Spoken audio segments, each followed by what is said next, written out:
Olá, olá pessoal, galera, sejam bem-vindos ao nosso primeiro programa, nosso podcast Teologia e Café, o Teofé, e a gente criou, este programa aí para conversarmos sobre trabalhos teológicos, sobre livros, sobre a teologia, sobre a palavra de Deus, sobre o que isso pode nos trazer, nos ensinar para aprendermos cada vez mais. E também lembrando que a criação deste trabalho, deste podcast, é para cumprirmos uma das avaliações da matéria de comunicação social do Seminário Presbiteriano do Sul, onde nós estamos aí cursando o último ano do seminário de bacharelado do curso de teologia. E, como eu disse, esse trabalho é para nós cumprirmos a avaliação da matéria de comunicação social da professora Raquel Gabriel, e criamos aí este podcast para falarmos um pouco sobre teologia e sobre um trabalho, né? O qual que a gente escolheu hoje aí para a gente falar. E comigo, seminarista Éder, que é esse que vos fala, juntamente temos aí o seminarista Leandro, o seminarista Robson e o seminarista Diogo, este grupo maravilhoso aí que estamos juntos para exercer esse trabalho. E hoje nós vamos tratar sobre um trabalho, uma tese de monografia de um dos nossos amigos aqui, do nosso grande amigo Diogo Maianardes. Nós vamos trabalhar sobre o trabalho dele, falar sobre esse trabalho que ele escreveu, a sua tese de monografia, e o título é um título que já nos impacta e nos chama a atenção. O título da monografia dele é O Último Adão e a Nova Criação, o paralelo entre Adão e Cristo em 1 Coríntios 15. É um trabalho integrante, um trabalho que nos chama a atenção e que, quando a gente vai lendo, nos ensina um pouco mais, e a gente queria aí falar um pouco sobre esse trabalho do nosso querido amigo Diogo, e já mandando aí, Diogo, seja aí bem-vindo no nosso novo podcast, nesse nosso primeiro programa, e já iniciando para que a gente possa otimizar o tempo aí e trabalhar bem legal em cima do seu trabalho, dessa sua tese, já nos dá aí um breve objetivo do seu trabalho, também se apresentando e nos trazendo um pouco mais sobre o trabalho de vocês. E na hora que o Leandro, o seminarista Robson e os nossos amigos também forem gerando e te dando dúvidas e querendo fazer perguntas para o Edinho, eu só Diogo. queria já interromper você e falar que nesse início, né, que a gente está aqui fazendo esse bate-papo, nada nos proíbe aí de depois, né, dar continuidade com essa iniciativa aí, muito joia mesmo, né? Aproveitar a oportunidade aí dessa matéria da professora Raquel, para também aí a gente poder usar isso como uma ferramenta, né? Para nossa igreja. Acho que é Isso bem sim, bacana. isso mesmo, Robson. Eu até tenho ideia de a gente tentar usar aí as nossas, né, os nossos trabalhos aqui também, para a gente trazer assim, para a gente estar continuando e fazendo novos programas e manter esse trabalho, como você disse, vai ajudar as nossas próprias igrejas e o podcast, esse meio de comunicação está só crescendo e a gente deve investir, que isso vai trazer sabedoria e conhecimento para as nossas igrejas, né? Então vamos lá, Mas vamos Diogão. lá, vamos ouvir o nosso O seminarista Diogo aí. apresentador aí, exatamente. Vamos lá, Diogo, nos traz aí qual que foi o Olá, objetivo, a irmãos. sua Então, ideia, tudo certinho. Por que você teve essa luz aí para trazer esse tema para a gente? meus irmãos, na verdade, a minha ideia surgiu de uma preocupação minha com ênfase sobre o que o Evangelho realmente significa.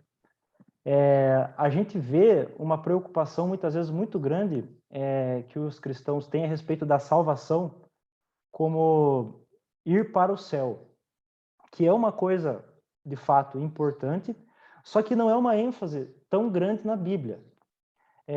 A Bíblia ela enfatiza muito mais nessa questão da ressurreição dos mortos, na vindicação de Deus da própria criação. E eu acho que Paulo fala isso, um dos textos mais fortes é 1 Coríntios 15, onde Paulo faz essa defesa da ressurreição dos mortos, né? Ou seja, o Evangelho ele tem o propósito último dele, a restauração do ser humano completo, a ressurreição, e de toda a criação, né? Então, a minha ideia surgiu exatamente para dar essa ênfase, né? Para estudar isso um pouco mais, de maneira um pouco mais profunda. Nossa, muito bom mesmo, Diogo, muito bom mesmo. Mas aí a gente vê assim, já traçando um pouco o seu trabalho, né? Aquilo que você veio trazendo, né? Nos capítulos, e aí eu vejo que você já apresenta Paulo ali e já vem trazendo a história da vida de Paulo, quem ele era, no que ele cria. Então, o que Uhum. você trouxe ali para a gente ali sobre o Paulo, sobre que tipo de judeu ele era, porque isso aí demonstra uma importância muito grande quando ele vai construindo essa ideia, né, do paralelo entre Adão e Cristo, né?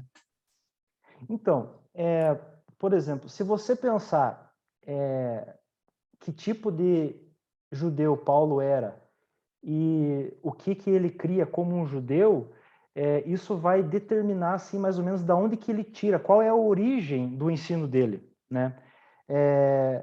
E atentando bem para algumas coisas que Paulo fala, nós vamos perceber que ele se localizava num tipo bem específico de judaísmo do primeiro século, né? Mas antes a gente precisa compreender uma coisa. No judaísmo do primeiro século, existia, apesar de existir judeus palestinos, né, que moravam na Palestina, e apesar de existirem também judeus da diáspora, né, de alguma forma o helenismo tinha influenciado todo tipo de judeu, até mesmo Jerusalém, né?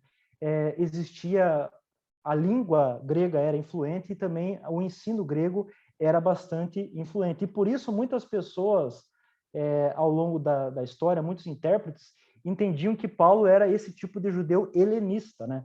Que ele era um judeu influenciado por ideias gregas. No entanto, eu percebo, né, e eu sigo alguns teóricos que pensam assim, que não era esse exatamente o caso. Paulo, ele nasceu em Tarso, como ele mesmo diz, né? Isso aparece nas epístolas e também em Atos. Ele nasceu numa cidade chamada Tarso, e essa era uma cidade helenista, né? Era uma cidade onde o helenismo era muito forte. Só que, ao mesmo tempo, Paulo também se coloca como um hebreu de hebreus. Ele se coloca como um fariseu. Agora, quem era esse hebreu de hebreus e quem era esse fariseu? Provavelmente, os fariseus, eles eram uma das seitas mais rígidas do judaísmo. A origem desse grupo, ele se deve desde o período dos macabeus, lá com um grupo chamado os Hassidins, que era um grupo que prezava, que buscava a pureza judaica de crença, de prática e também política. Eles eram um grupo que lutaram, que queriam lutar contra o poderio pagão, tanto no aspecto de crenças, como no aspecto de prática e também política. E Paulo fala isso, uma coisa bem interessante, lá em Filipenses, quando ele fala do seu passado judeu, né? Filipenses 3, a partir do versículo 5, é bem famoso esse texto, né? Ele fala, circuncidado ao 8º dia, da linhagem de Israel, da tribo de Benjamim, hebreu de hebreus, quanto à lei fariseu, quanto ao zelo perseguidor da igreja, quanto à justiça que há na lei, irrepreensível. Ou seja, Paulo, ele era, apesar de ele ter nascido na diáspora, ele se considerava como o tipo de judeu mais puro que existia. E é exatamente por isso que Paulo ele perseguia a igreja, porque ele estava num grupo bastante radical, num grupo fariseu, provavelmente o Chamaíta, né? Que era um grupo que pensava que até mesmo o uso da violência era legítimo para purificar Israel, e com essa purificação, eles iriam adiantar o dia que Deus finalmente ia agir, iria vindicar Israel, iria libertar Israel dos poderes, iria também trazer o reino de Deus, ou escatológico ou político. Então, essa era a expectativa dele. E por isso ele perseguiu a igreja. Então, Oi. Diogo, só assim, passando, então a gente vê essa que às vezes a gente olha para Paulo, né? A gente vê um cara meio turrão, né? Mas é por causa dessa linhagem, daquilo que ele foi construído, né? Não que às vezes se a gente não entender muito Paulo, pelo contrário, a gente vê um cara muito amoroso, mas as primeiras impressões que a gente tem é esse cara turrão, né? Esse cara brabão, né? Então é mais por causa dessa criação que ele teve, desses pensamentos que você está nos trazendo aí, né? Eu acho que Interessante envolve isso esse também. ponto, Éder, que eu também quero participar dessa pergunta. É, que o Paulo, então, ele não abandona o seu pano de fundo judaico. Ele traz esse aprendizagem que ele tem da cultura grega, ele traz a sua experiência religiosa, mas, ao mesmo tempo, há uma mudança radical. E a gente sabe que isso acontece posterior ao evento no caminho de Damasco. Mas o que acontece? O que muda radicalmente na vida desse homem chamado Paulo? Então, para a gente entender isso, a gente tem que entender algumas coisas antes. Primeiramente, assim, de fato, o helenismo era uma coisa influente no tempo de Paulo. Só que o tipo de judaísmo que ele fazia parte, a única influência que ele teve foi provavelmente na língua e na questão do ensino, mas ele era um hebreu de hebreus, ou seja, a filosofia helênica não influenciou o seu pensamento de uma forma definitiva. Ele não era isso que o marcava. O que marcava ele era provavelmente muito mais, né? O que determinava o pensamento dele era a narrativa bíblica. Só que os fariseus, e isso eu não falei, e provavelmente isso era uma coisa que era bastante geral, né? No judaísmo, eles tinham 3 crenças básicas principais: monoteísmo, eleição e escatologia. Só existia um Deus, um povo de Deus e um futuro para o povo de Deus. O Deus de Israel elegeu Israel com um propósito e ele vai cumprir esse propósito, e o propósito futuro é renovar o mundo todo de Deus e colocar Israel como aqueles que dominam sobre toda a criação, né? Colocar Israel como o Adão verdadeiro. E isso envolvia a renovação de todo mundo, a ressurreição dos mortos. Então, essa era a expectativa de Paulo.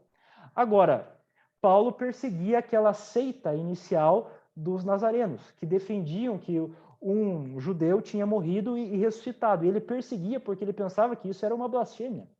No entanto, quando Paulo vai para Damasco perseguir a igreja, prender pessoas, o que acontece lá? Ele se encontra com aquele que os cristãos pregavam.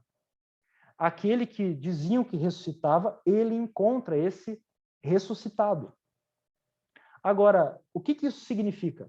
Primeiro, isso só faz sentido dentro do pano de fundo cristão. Por quê? Porque esse é o Messias de Israel. Messias de Israel, né? Aquele que Israel esperava. Ressurreição dos mortos era uma crença especificamente judaica. E Paulo, então, encontra ele e vê que, na verdade, aquilo que os cristãos pregavam era verdade. Não era somente uma invenção, não era uma blasfêmia, mas era de fato verdade. Aquele que morreu crucificado, ressuscitou e é o Senhor do mundo, é o Messias. Agora, como que Paulo entende isso? Primeiramente, a gente tem que entender uma coisa. Paulo diz que ele viu Jesus ressurreto. Paulo não teve uma simples visão. Paulo não teve uma experiência mística. Paulo viu Jesus ressurreto em carne e osso. E é o que ele fala lá em 1 Coríntios 15, que é o texto que eu mais foquei, né? Que ele fala a respeito de Jesus, lá no versículo 4, e foi sepultado e ressuscitou ao 3º dia, segundo as Escrituras. E apareceu a Cefas e depois aos 12. E depois ele fala que, por fim, no versículo 8, e afinal, depois de todos, foi visto também por mim como nascido fora do tempo. A mesma experiência que os 12 tiveram e que outros discípulos tiveram vendo o Cristo ressurreto, Paulo diz, eu também tive. A única diferença é que a minha foi fora do tempo, foi pós-Pentecostes, mas foi igual. Ou seja, Paulo viu Jesus em carne e osso ressurreto. Agora, o que acontece com ele? A única opção que ele teve foi reconfigurar as suas crenças ao redor dessa nova realidade. Ele entendeu que Jesus era, de fato, a promessa de Deus para o seu povo. Todas as coisas se cumprem nele. E Paulo faz algumas coisas, então. Ele reconfigura essas 3 crenças que eu falei, monoteísmo, eleição e escatologia, ao redor de Jesus. Muito legal, cara. E o Robson ia fazer uma perguntinha aí para gente. Que a hora que o Diogo estava falando, ele falou a respeito dessa experiência da ressurreição. Então, através dessa ressurreição, então ele traz esse novo essa nova perspectiva para aqueles primeiros leitores da carta, Diogo? Será que a gente pode entender dessa forma? Então, na verdade, todo o evangelho de Paulo ele está baseado nesse fato, né?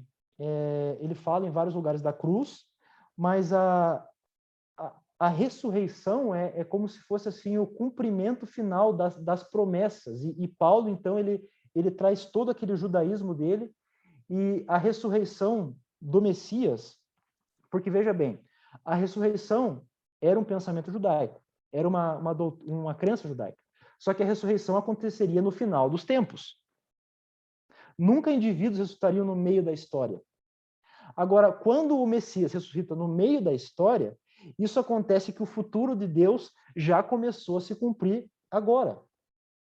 Entendeu? Então, Paulo ele reconfigura toda a expectativa judaica bíblica, que é correta, só que ele coloca dentro da realização histórica que Deus fez, o Evangelho. Jesus Cristo veio, ele tomou o lugar, ele tomou os pecados do mundo e ele ressuscitou no meio da história, e por isso que ele é as primícias. É o que diz lá em 1 Coríntios 15, a partir do versículo 20.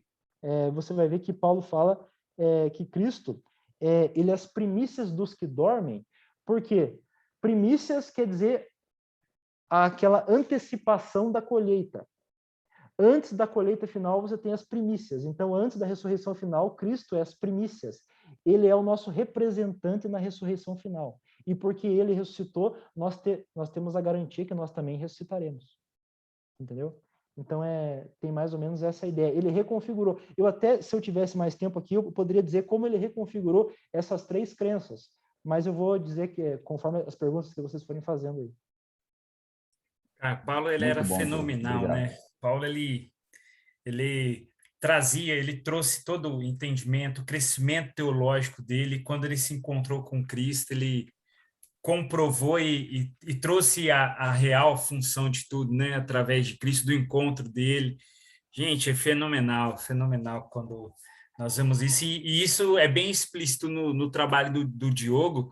E, lógico, ele esmiuça um pouco mais aqui em todos os capítulos, né? Que nem ele vai tratar, acho que no capítulo 3, ele fala dessa esperança plenamente judaica, né? A hora que você já começa a trazer o texto, né, de 1 Coríntios 15, e falando já em cima desse paralelo que você já traz aqui em 1 Coríntios, né? Falando que você já nos trouxe sobre o problema da ressurreição, e esse paralelo que é o seu tema mesmo, né? O paralelo entre Adão e Cristo.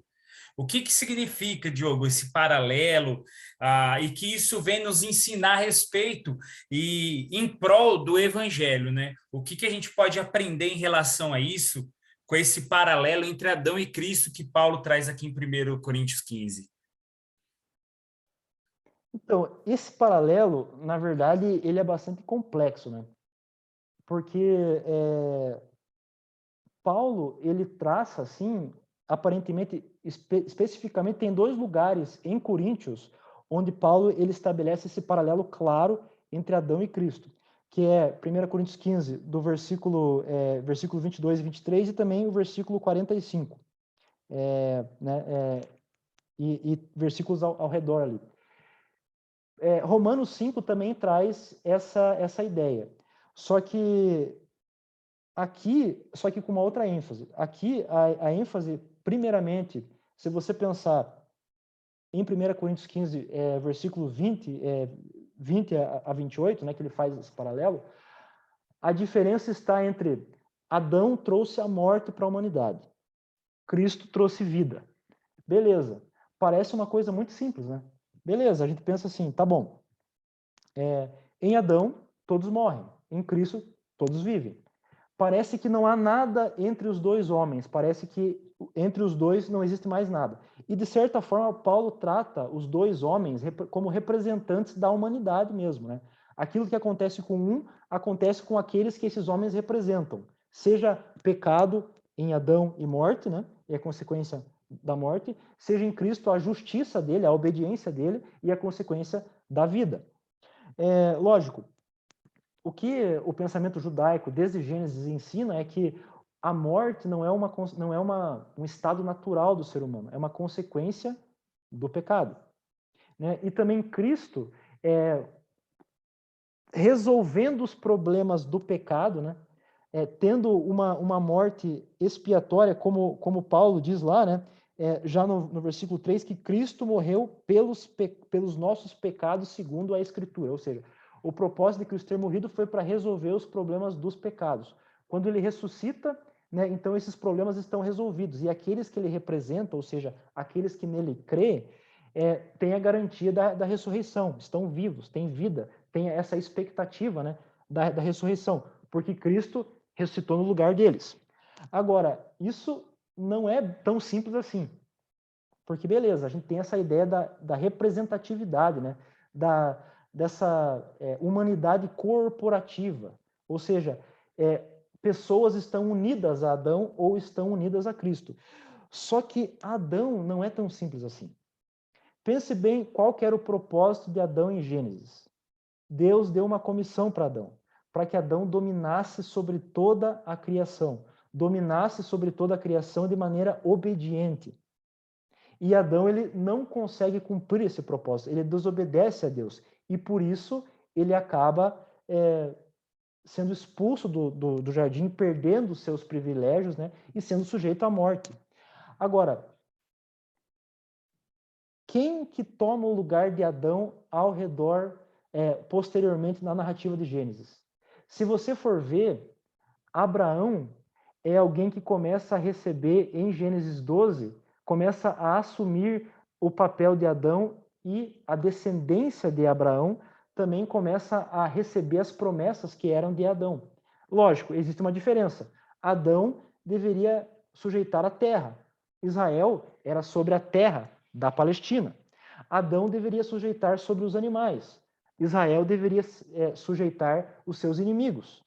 Mas Israel começa a assumir esse papel, aquilo que era Adão, a humanidade de Deus, passa para Israel. Israel, pela lei, pela obediência, deveria ser a verdadeira humanidade de Deus. Israel assume o papel que era para ser de Adão. Agora, Israel consegue cumprir isso? Não. Não. Da Mas, mesma cara, forma... não, Diogo, fenomenal, cara. Assim, como prende, né, cara? E como a gente vê também, como Israel não manteve, como havia necessidade desse novo Adão, cara. Exatamente. Agora, pense bem. Israel deveria agora cumprir essa vocação de Deus, obedecer à lei, sujeitar a criação em obediência a Deus, para que Deus o abençoasse e as outras nações fossem atraídas a Deus, para que todas as nações adorassem a Deus. Só que Israel também não consegue cumprir. Diz Paulo e diz lá Isaías, por causa de Israel, na verdade, o nome de Deus passou a ser blasfemado e não a ser bendito, porque Israel agiu como as outras nações agiam, também foram idólatras. Agora, é necessário que se levante para que as promessas de Deus se cumpram. É necessário que exista um israelita fiel que vai tomar o destino da nação, tomar sobre si os pecados da nação e cumprir a vocação de Israel, que Israel não conseguiu. Aí que entra, ele é o novo Israel, ele é o novo Adão. E aí que está a questão. E eu quero que vocês atentem bem uma coisa, que quando Paulo fala nesse mesmo contexto, no qual ele fala sobre Adão, em 1 Coríntios 15, dos versículos 20 a 28, ele utiliza 2 salmos. Ele cita 2 salmos aqui para defender a sua tese. E isso a partir do versículo 25. Porque convém que ele reine até que haja posto todos os seus inimigos debaixo dos seus pés. O último Salmo inimigo a ser 110? destruído... Salmo 110? Exatamente. Salmo 110. O último inimigo a ser destruído é a morte. Agora, a quem que o Salmo 110 se refere? Ao Messias, ao descendente de Davi. Só que daí ele continua e ele cita outro salmo, ou pelo menos ele faz uma alusão. Pelo menos ele tem um outro salmo como pano de fundo, na continuação.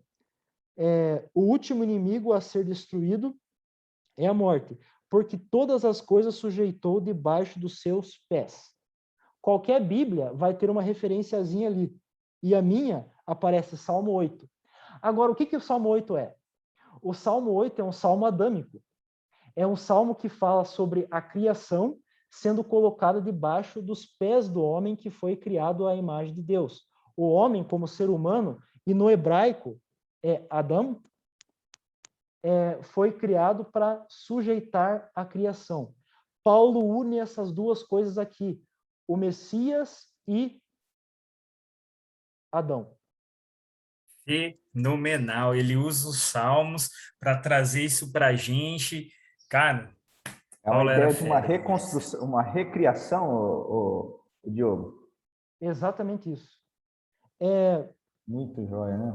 Se na primeira criação o homem falhou em dominá-la, o novo Adão não falhou em dominá-la.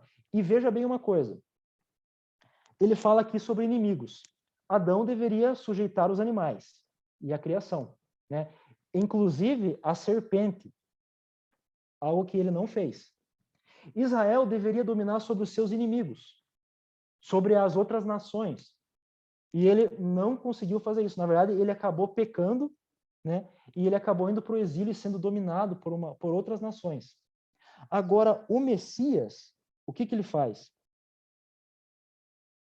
Ele toma sobre si os pecados da humanidade e ele, na sua ressurreição, ele começa a dominar os poderes, as potestades, os principados, e na sua ressurreição ele, inclusive, começa a dominar o poder da morte.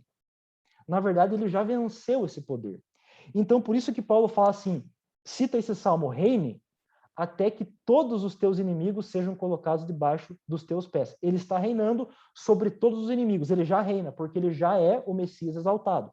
Agora, ele reina enquanto toda a criação é restaurada pela pregação do evangelho, pelo avanço do reino, ele está dominando, e quando chegar a ressurreição final dos crentes, aí sim, o último inimigo, que é a morte, será finalmente vencido. Edinho, a gente percebe que esse assunto está nos poros do Diogão, né? A Ali alegria que ele fala disso é muito bacana, dominou, né? contagiante. Contagiante mesmo. Interessante, nesse sentido, Diogo, que a gente sempre fala de evangelho como uma boa notícia, e aí a gente vê um movimento dizendo, né, mas antes da boa notícia houve uma má notícia, né? Então, é importante, é fundamental, é essencial entender o ponto da ressurreição, da restauração e da autoridade na proclamação da mensagem do Evangelho. E isso é algo bem vívido em Paulo, né? Uhum. Sim, assim, e essa é uma crítica que eu comecei a me fazer com o tempo, e eu comecei a perceber muitas vezes um erro de ênfase, que talvez uma coisa que a gente enfatiza muito a respeito da salvação, como você ser salvo da ira de Deus, não ir para o inferno e ir para o céu. Beleza, isso está correto. Apesar que Paulo nunca usa esses termos de inferno e céu. Ele usa muito a questão da ira de Deus, mas veja bem, Paulo tem uma visão bem interessante. O ser humano, ele está sujeito à morte. O ser humano está sujeito a potestades, a principados, e aqui ele está falando de poderes satânicos que aprisionam o ser humano debaixo da idolatria e que fazem com que esse ser humano seja encaminhado para morte e para um juízo final no qual ele será condenado, de fato. Agora, você veja que o principal é que o ser humano ele é desumanizado.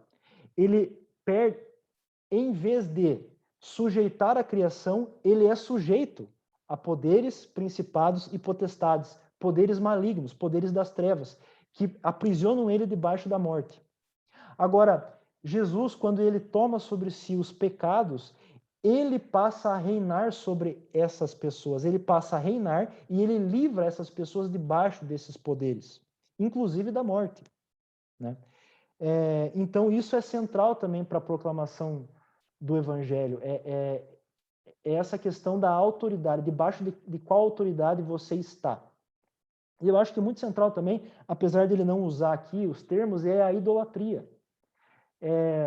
Porque o pecado de Adão foi uma idolatria. E se você for ver também, saindo um pouco exatamente desse tema nosso aqui, quando Paulo fala em Romanos 1, 1 e 2, falando sobre os gentios, ele realmente ele demonstra ali que o problema de Adão e aquilo que a humanidade está debaixo é a idolatria. É que o ser humano não deu glória a Deus e deu glória à criação. E por isso ela caminha para a morte, para a condenação. Agora, Paulo tem uma ideia assim, em vez de condenação, justiça. Mas em vez de idolatria e morte, é a obediência a Deus e estar debaixo dessa nova autoridade, debaixo desse novo senhorio, no qual você não mais é dominado por esses poderes, mas você passa a dominar a criação de maneira obediente, que era o propósito principal e primeiro de Adão. O Diogo, a gente vê que isso tem consequências práticas na vida da igreja. Por exemplo, aquela igreja que ela vai pregar um evangelho que é tirar o crente do mundo, visando simplesmente a salvação da alma, a igreja ela torna-se menos relevante, o evangelho menos impactante e o crente menos atraente. E isso é fato. E eu creio que, bem relacionado a esse tema nosso aqui, que a gente está falando, é que se você pensar num ponto de vista assim grego, que era muito provavelmente aquilo que Paulo combatia em Corinto, é exatamente isso. Assim, talvez salvação, eles poderiam pensar, é simplesmente você sair dessa criação, é você fugir dela, é você se libertar dela, se libertar do corpo, se libertar da criação, ir para um mundo imaterial, fugir dessa realidade. Só que não é isso que Deus propõe com o evangelho. Deus, a ressurreição de Cristo, reivindica o senhorio de Deus sobre a criação e realmente mantém os propósitos que Deus tem para a criação. Ele fala assim, os propósitos que eu tive com a criação não serão frustrados. Eu vou levar essa criação para o propósito que eu planejei desde o início, que é o domínio, o ser humano dominar sobre essa criação através da obediência a mim. É isso que Deus diz. E isso é realizado através do Messias. O Messias cumpre esse propósito e ele mantém e ele dá a garantia que nós continuaremos aqui numa eternidade, numa criação restaurada. Ou seja, isso nos leva a uma preocupação já agora. E Paulo ele dá mais ou menos uma pincelada nisso, apesar de ele não ser muito claro, que ele fala assim que por causa da ressurreição, deixa eu só lembrar aqui o versículo, ele fala que por causa da ressurreição, o teu trabalho no Senhor não é vão, ou seja, aquilo que você faz agora tem relevância para a eternidade. E por que tem? Porque nós estamos falando a respeito da mesma criação transformada, mas a mesma criação.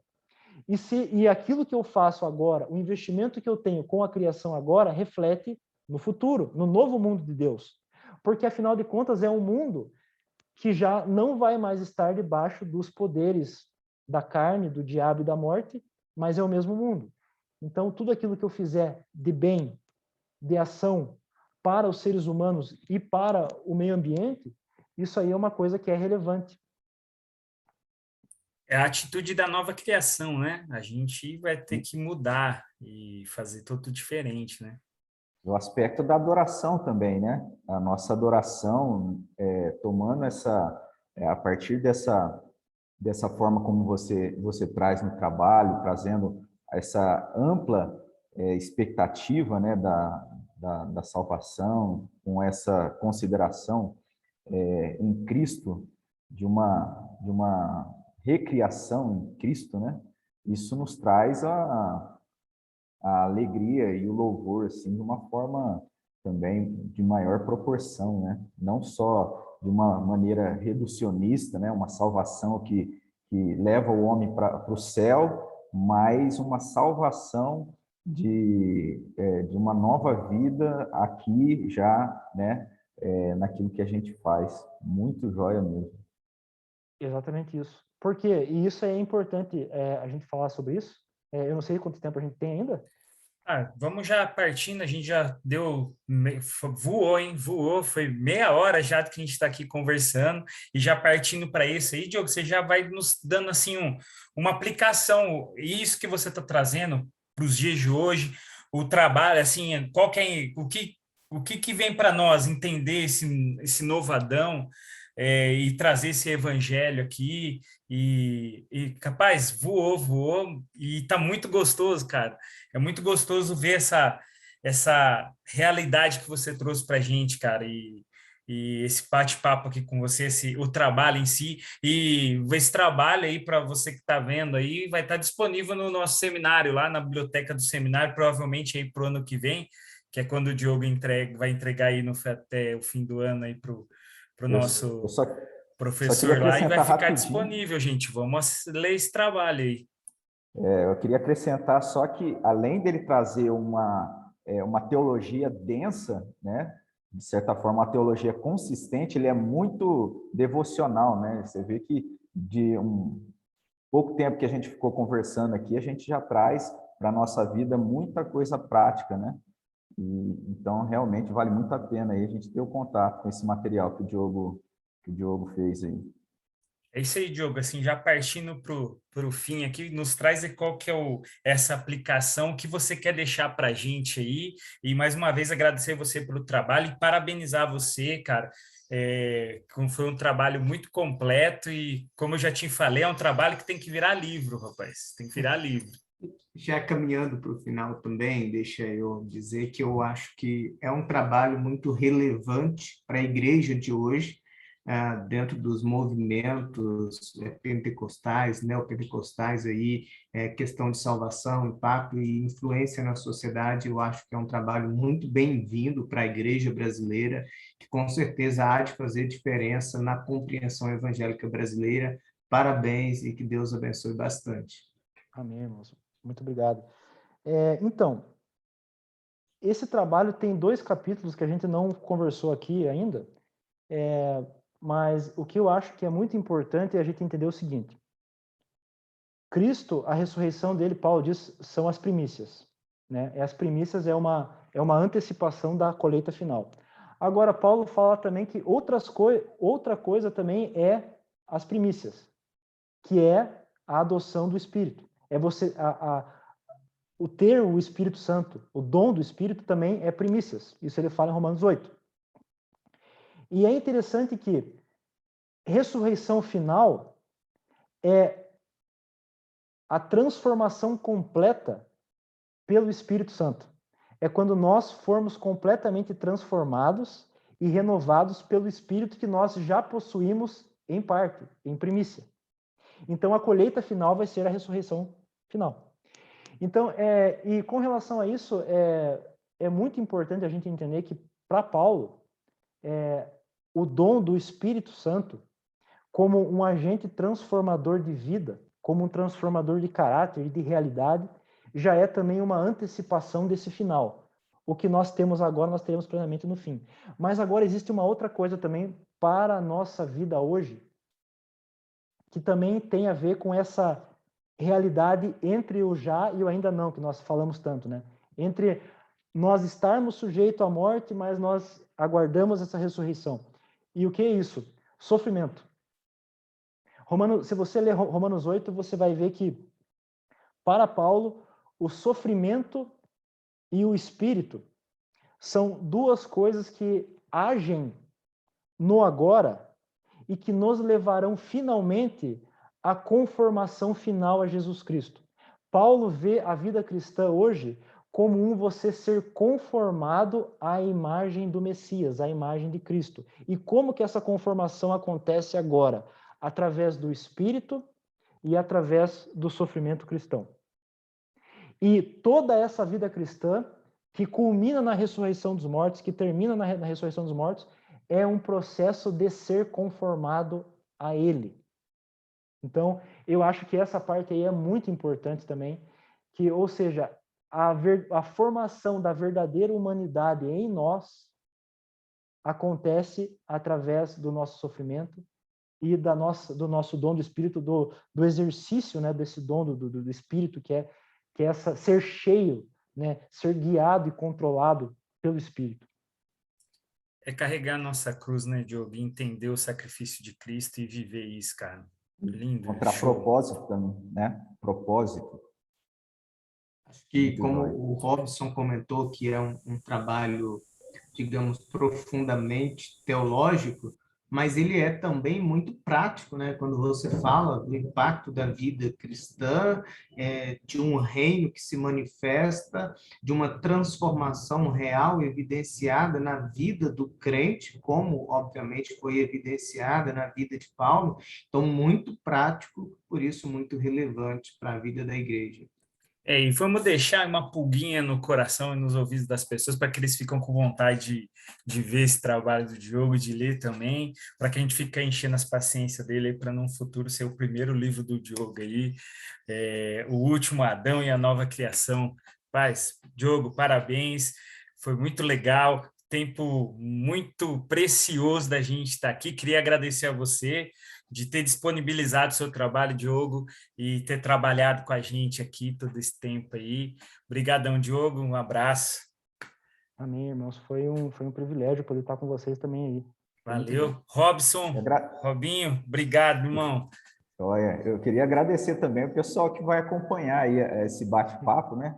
Que seja também edificante para cada um aí que tiver contato com essa gravação aí, com esse material. Muito bom.